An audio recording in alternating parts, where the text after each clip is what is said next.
عامر ضیاء صاحب، یہ جو الیکشن ہے اس کے اوپر تو ہم بہت بات کرتے ہیں. آج سپریم کورٹ میں بھی اطہر من اللہ صاحب نے اس مدعے کو اٹھایا ہوا تھا. آپ کو لگتا ہے کہ اس میں سے کچھ بات نکلنے کا چانس ہے؟ حالانکہ کیس تو مخصوص نشستوں کا چل رہا ہے. دوسرا یہ کہ ہم انفارمیشن منسٹر پہ کیوں ڈال دیتے ہیں بات، یا ان سے کیوں پوچھا جائے؟ یہ معاملہ شاید الیکشن کمیشن پاکستان سے پوچھنا چاہیے اگر کوئی دھاندلی ہوئی ہے، اور ٹریبیونلز کا بیسٹ حل نہیں ہے.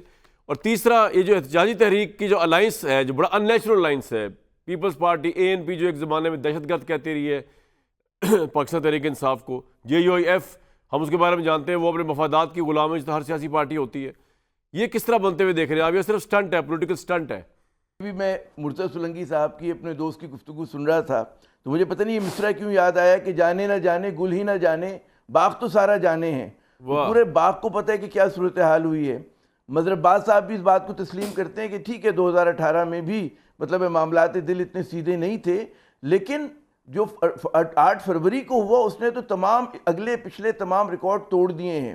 اور یہ ہے یہ بات نہیں کہ ثابت کرنے کی، پہلا جو معیار ہوتا ہے وہ ہوتا ہے کہ عوامی پرسیپشن. تو اس وقت جو اس حکومت کو سب سے بڑا مسئلہ ہے وہ ہے کہ اندرون ملک بھی اور بیرون ملک بھی اس کی لیجٹمیسی کے اوپر ایک کوسچن مارک ہے. اور آپ دیکھیں چاہے وہ پاکستانی ڈائسپورا ہو، چاہے اس ملک میں رہنے والے پاکستانی ہو، حتیٰ کہ جو اب تو جو US کانگریس نے کیا، ٹھیک ہے کہ ہم اس پہ ناراض ہوں، ہم کہیں کہ جی ہمارے اندرونی معاملات میں مداخلت ہے، لیکن اس کی ایک بہت بڑی علامتی حیثیت ہے. تو یہ بات تو ہے کہ جو ایک اوورآل پرسیپشن ہے وہ بہت ہی منفی ہے. اچھا، یہ بات بھی بالکل درست ہے کہ جو الیکشن کمیشن ہے اس کا کردار متنازع رہا ہے، اور اسی کی وجہ سے اگر لیول پلینگ فیلڈ ہوتی، سب کو برابر سلوک کیا جاتا تو اتنا مسئلہ ٹیڑھا ہوتا ہی نہیں. آج جو سپریم کورٹ جو ہے سر جوڑ کے بیٹھی ہوئی، اس کی بڑی وجہ یہ ہے کہ ایسے فیصلے کیے گئے کہ جس میں لیجٹمیٹ پلیئرز کو آپ نے آؤٹ کر دیا.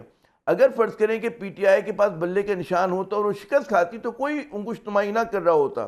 اگر فارم 45 اور 47 جیسے مظہر عباس صاحب نے فرمایا کہ جی جو نتائج میں تاخیر ہوئی وہ اتنی تاخیر نہ ہوتی.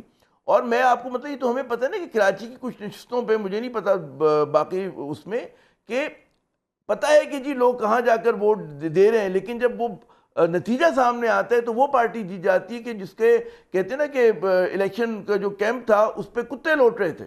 تو یہ سب چیزیں ہماری دیکھی ہوئی ہیں اور لوگوں نے بھی اس کو وٹنس کیا ہے. تو یہ بات جو پرسیپشن کی، اس کو کیسے دور کیا جائے گا؟ اس میں سپریم کورٹ اپنا کیا مثبت کردار ادا کر سولنگی صاحب کا اس میں کوئی رول اس لیے نہیں بنتا عامر عامر ضیاء صاحب کیونکہ وہ نگران وزیر تھے، وہ الیکشن کمیشن کا حصہ تو نہیں تھے نا. نہیں، میں مرتضی سولنگی کی میں تو معلومات کی بات کروں کہ بڑے باخبر آدمی ہیں، اور ظاہر ہے کہ ہم ان کو ذمہ دار کسی فرد کو نہیں قرار دے رہے.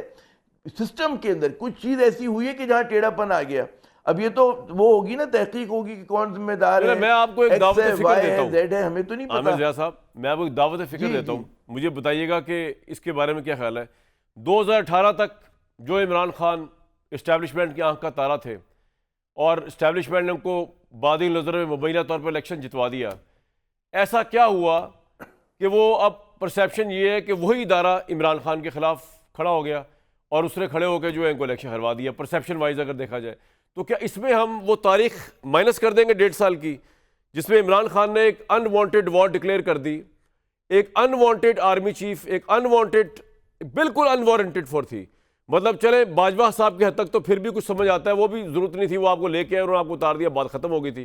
لیکن چلے آپ نے دل کی بھڑاس نکال لی، ان کو غدار کہہ دیا، یہ کہہ دیا، وہ کہہ دیا. اب نیا آرمی چیف آ رہا تھا. اب نیا آرمی چیف جو ہے پاکستان میں، آرمی چیف آل پاورفل ہوتا ہے. Let's talk about real politics نا. اب چھوڑیں اس کو پرسیپشن کیا اور کورٹ میں کیا چل رہا ہے. درست اتنی پاورفل ہوتا ہے کہ جو پچھلا آرمی چیف تھا اس نے آپ کو پرائم منسٹر بنا دیا، اس کو آپ پارٹنر کہا کرتے تھے باجوہ صاحب کو، اور وہ باجوہ صاحب نے کہا ایک دن آپ کو کہ آپ میرے باس ہیں، میں آپ کا پارٹنر نہیں ہوں.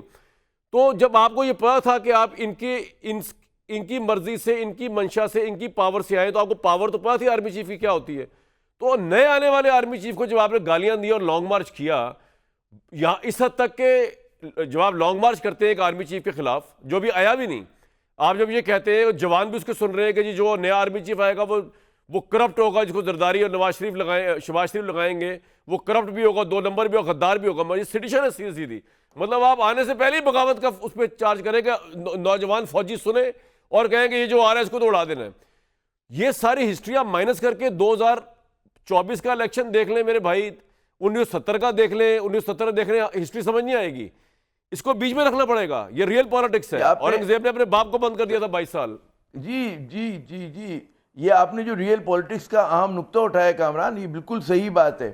اور ایک سوالیہ نشان ہے کہ پی ٹی آئی کے حق میں بہت ساری چیزیں تھیں اور انہوں نے اپنی جلد بازی میں, نا تجربے کاری کہہ لیں, جو بھی اس کو کوئی بھی نام دیں, غلط حکمت عملی کہہ لیں, کہ انہوں نے ایک بنی بنائی بازی جو ہے وہ ہار دی اور اپنے آپ کو اتنا مشکلات میں ڈالا, ملک کو مشکل میں ڈالا. اگر ذرا سا صبر و تحمل سے کام لیتے, رد عمل جو ہے وہ سوچ سمجھ کے کرتے, تو غالباً جت مشکل میں آج ہیں خود عمران خان صاحب اور ان کی جماعت جو ہے وہ نہ ہوتے. تو اس میں تو کوئی دو رائے ہے ہی نہیں. کوئی بھی آدمی وہ یہی کہے گا. اور میں جب بھی پی ٹی آئی کے لوگوں سے ملتا ہوں, میرے خیال میں جب آخری ملاقات ہوئی تھی بطور وزیر اعظم عمران خان تھے, تب بھی یہ سوال تھا, اور اس کے بعد بھی میں نے کئی مرتبہ لوگوں سے, پی ٹی آئی کے دوستوں سے سوال کیا کہ وہ کون سا وجہ تھی کہ جس کی وجہ سے یہ جو ایک صفحے کی کہانی تھی ختم ہو گئی.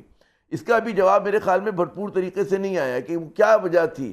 کوئی کہتا ہے جی بزدار صاحب کی وجہ تھی کہ وہ اچھا پرفارم نہیں کر رہے تھے, اور بہت سارے ایشوز تھے. تو کیا وجہ تھی کہ جو اتنی آپ کو حمایت تھی اس ادارے کی وہ یک لخت ختم ہو گئی؟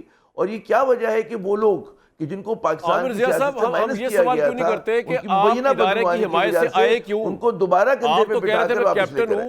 میں تو کسی کی سنتا ہی نہیں ہوں. آپ سلیکٹرز کی حمایت سے آئے کیوں؟ سوال یہ کیوں نہیں پوچھتے ہم سوال یہ کیوں پوچھ رہے ہیں کہ جناب وہ باجوہ صاحب کیوں ناراض ہو گئے؟ بھئی ہو واز باجوہ؟ عمران خان نے کیوں باجوہ کی جھولی میں گر کے الیکشن جیتا یا پرائم منسٹر شپ لی؟ کیوں باجوہ صاحب کے کہنے پہ اس نے کہا کہ جی سوال یہ کیوں نہیں کرتے ہم؟ چھوڑے forget about Buzdar eight sector یار. نہیں, بالکل یہ سوال بھی کرنا چاہیے, اگر موقع دیں سوال بھی کرنا چاہیے. اور جو آپ نے ریئل پولیٹکس کی بات کی, تو ریئل پولیٹکس یہ تھی کہ جب عمران خان کا ایڈلزم تھا تو انہوں نے بغیر الیکٹیبلز کے لڑا. پھر انہیں پتہ چلا کہ نہیں, جب تک الیکٹیبلز نہیں ہوں گے ہماری جمہوریت میں ٹیڑھا پن ہے, جب تک جاگیردار ساتھ نہیں ہوں گے, بڑے پیسے والے نہیں ہوں گے, آپ نہیں لڑ سکتے. اسی طرح جب تک اداروں سے آپ الائن نہیں ہوں گے تب تک نہیں آپ الیکشن جیت سکتے. یہ چیزیں جو ہیں بٹر فیکٹس ہیں ہماری سیاست کے.